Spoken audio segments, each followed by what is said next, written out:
இப்போ நம்ம செய்யக்கூடிய ஃபுட்டு வந்து எக் பிளான் மசாலா. அதுக்கு தேவையான பொருட்கள் வாங்க பார்க்கலாம். Spaghetti 1 bowl, white sauce 1/2 cup, இது mushroom broth 1/2 cup, eggplant வந்து நம்ம க்ரம்பில் கோட்டிங் கொடுத்து வச்சுருக்கோம், olive oil, milk 250 ml, grated cheese 1 cup, chop garlic ஒரு சின்ன ஸ்மால் கப், சால்ட் தேவையான அளவு க்ரஷ் பெப்பர். இது வந்து எக் பிளான், அதாவது பெரிய கத்திரிக்காய். அதை என்ன பண்ணணும், நம்ம ஃபீல் பண்ணிவிட்டு நம்ம மைதா அண்டு மில்க் இதில் வந்து கோட்டிங் கொடுத்துட்டு கொஞ்சம் சால்ட்டு பெப்பர் கோட்டிங் கொடுத்துட்டு க்ரம்மில் லாஸ்ட்டாக ஃபினிஷிங் கோட்டு கொடுத்து எடுத்தால் இந்த மாதிரி நமக்கு வந்து ரவுண்ட் ஷேப் கட்டிங்கில் வந்து நமக்கு இந்த பேட்டி வந்துடும், எக் பிளான் பேட்டி. இதுதான் வந்து இப்போ நம்ம ஃப்ரை பண்ணி எடுத்து இந்த ஃபுட்டுக்கு நம்ம யூஸ் பண்ண போகிறோம். ஆயில் நல்லா சூடாகிட்டுருக்கு.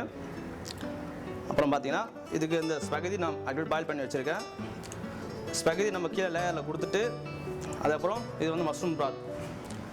இந்த மஷ்ரூம் பிராத் தான் வந்து இதோட டேஸ்ட்டு, இந்த ஃபுட்டுக்கோட டேஸ்ட்டு இந்த மஷ்ரூம் பிராத் தான். மஷ்ரூம் பிராத் எப்படி பண்ணணும்னா, மஷ்ரூமை நீங்கள் கட் பண்ணிவிட்டு நல்லா சாத்தே பண்ணிட்டீங்கன்னா, சாத்தே பண்ணதுக்கப்புறம் இதை கொஞ்சம் மில்க்கு கூட ஆட் பண்ணி கிரைண்ட் பண்ணி வச்சிங்கன்னா உங்களுக்கு இந்த திக்கனிங் கிடச்சிரும். பாருங்கள் எவ்வளோ அழகாக இருக்குது.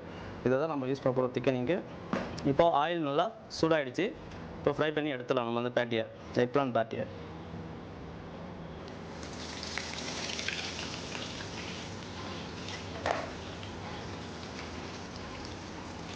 ஆயில் நல்லா சூடாகிடுச்சு. இப்போ நம்ம பேட்டி போட்டிருக்கோம், நல்லா ஃப்ரை ஆகிற வரைக்கும் ஃப்ரை பண்ணி எடுத்து வச்சுக்கோ.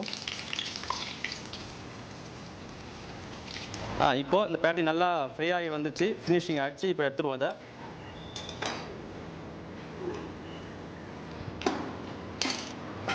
இப்போ அடுத்ததான் நம்ம வந்து ஸ்பெகதியை டாஸ் பண்ணி வச்சுக்க போகிறோம். ஸ்பெகதியை டாஸ் பண்ணுறதுக்கு முன்னாடி கடாய் நல்லா காஞ்ச உடனே கொஞ்சம் தேவையான ஆலிவ் ஆயில் ஊற்றிக்கிறோம்.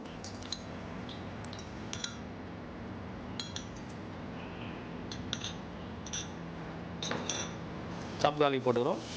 நல்லா சாப் கார்லிக் நல்லா ப்ரௌன் கலர் வந்த உடனே இப்போ நம்ம ஸ்பெகதி போட்டு இதை டாஸ் பண்ண போகிறோம். நம்ம டாஸ் பண்ண போகிறோம்.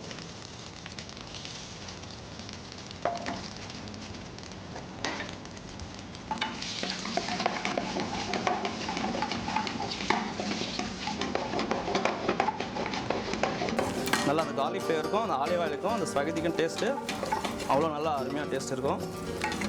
இப்போது நல்லா அது கார்லிக் ஃப்ரை ஆகிருந்து அந்த ஸ்பெகதி போட்டு டாஸ் பண்ணிகிட்ருக்கோம். இந்த ஸ்பெகதி வந்து நல்லா ஓரளவுக்கு ஹீட்டு ஏறினா போதும். அதில் ஆல்ரெடி நம்ம பாயில் பண்ண வச்சதுனால நல்லா நம்ம ஃப்ரை ஆகிடுச்சு. இப்போது இதை வந்து பிளேட்டில் நம்ம சர்வ் பண்ணி போகிறோம்.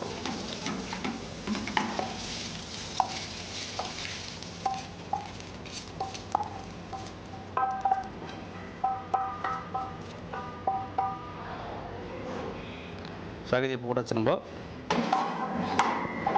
அடுத்ததாக வந்து இதுக்கான சாஸ் ரெடி பண்ண போகிறோம். நம்ம இப்போ இதுக்கான இந்த எக் பிளான் மசாலாவுக்கு நம்ம பேஸ் ஸ்பெகதியை டாஸ் பண்ணி இப்போ நம்ம பிளேட்டில் பேஸில் சர்வ் பண்ணி வச்சுட்டோம். அடுத்தது இதுக்கான சாஸ் ரெடி பண்ண போகிறோம். அந்த சாஸ் ரெடி பண்ணலாம். கடாய் காஞ்சிச்சு. இப்போது நம்ம ஆலிவ் ஆயிலை கொஞ்சோண்டு விட்டுக்கிறோம். ஆலிவ் ஆயில் நல்லா சூடான உடனே சாப் கார்லிக் அதுலேயும் போட்டு லைட்டாக டாஸ் பண்ணிக்கலாம். ஆயில் சூடாகிடுச்சு. இப்போ கொஞ்சம் சாப் கார்லிக் போட்டுட்டு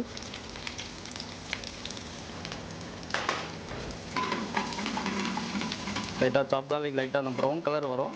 ப்ரௌன் கலர் வந்த உடனே நம்ம அதெல்லாம் அந்த மஷ்ரூம் பிராத்து அரைச்சி வச்சுக்கிறோம். அந்த மஷ்ரூம் பிராத்து இதை நம்ம சேர்த்துக்க போகிறோம்.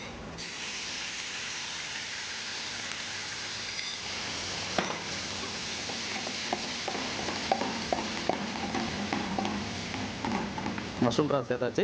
இது கூட ஒன்றும் கொஞ்சம் தேவையான பால். அடுத்ததாக ஃப்ரெஷ் க்ரீம் ஆட் பண்ணிக்கிறோம்.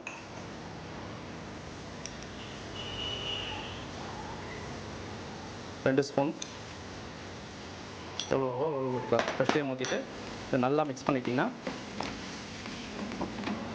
உங்களுக்கு தேவையான அந்த திக்கனிங் க்ரீம் வரும். இது ஒரு அவ்வளோ நல்ல அருமையான ஃபுட்டு. இந்த க்ரீம் ரெடி ஆகிடுச்சு. இதுக்கு நமக்கு தேவையான அந்த காரம் உப்பு தேவையில்லைன்னா இதுக்கு போட்டுக்கலாம். இப்போதைக்கு போட போகிறது நம்ம வந்து ட்ரை ஓரிகனோ கொஞ்சோண்டு ஃப்ளேவர் இருக்கும். அடுத்தது ட்ரை பேசில் போட்டுட்டோம். தேவையான அளவு உப்பு போட்டாச்சு. ஒரு டைம் நல்லா மிக்ஸ் பண்ணிக்கலாம். அடுத்ததாக க்ரஷ் பெப்பர். காரம் குழந்தைங்களுக்குலாம் பெரும்பாலும் காரம் வந்து தேவைப்படாது, அவங்களுக்கு தேவையில்லை. நம்ம பெரியவங்க சாப்பிட்ற மாதிரி அந்த வீட்டில் அவங்களுக்கு போய் க்ரஷ் பெப்பர் போட்டுக்கலாம், ஸ்பைஸியாக இருக்கும்.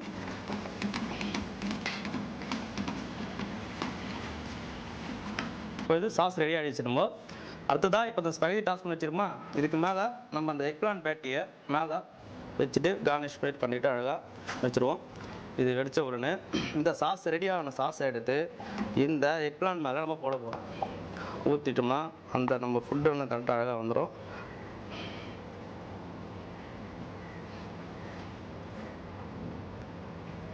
அவ்வளோதாங்க.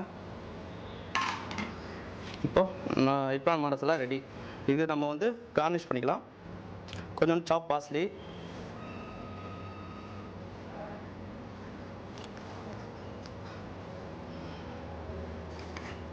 சீஸ் போட்டிங்கன்னா உங்களுக்கு இன்னும் அந்த அந்த சீஸோட டேஸ்ட் வரும்போது ஒரு சால்ட்டியாக அவங்க சாப்பிட்றதுக்கு அவ்வளோ அருமையாக டேஸ்ட் அழகாக இருக்கும். அந்த பேர் சுற்றி நம்ம டொமேட்டோ கார்னிஷ் பண்ணிக்கிறோம்.